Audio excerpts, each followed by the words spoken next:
Sir আজকে আমরা কি দেখব?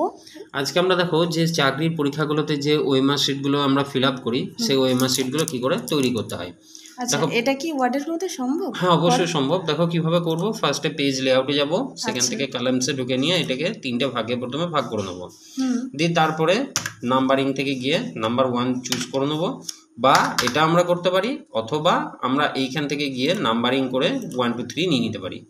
এরপর আমরা কোড লিখব 24D0, দিয়ে অল্ট এক্স প্রেস করব, তারপরে 24D1 দিয়ে অল্ট এক্স প্রেস করব, 24D2 দিয়ে অল্ট এক্স, এবং 24D3 দিয়ে অল্ট এক্স।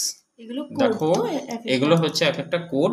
এই কোডগুলো দিয়ে আমরা এগুলোকে তৈরি করে নেব। এমনি করে করে পেস্ট করলে পরে এগুলো সরাসরিভাবে দেখো আমাদের এখানে চলে আসবে। আচ্ছা, এবার কালারটা কি করে চেঞ্জ করব এগুলোর আমি?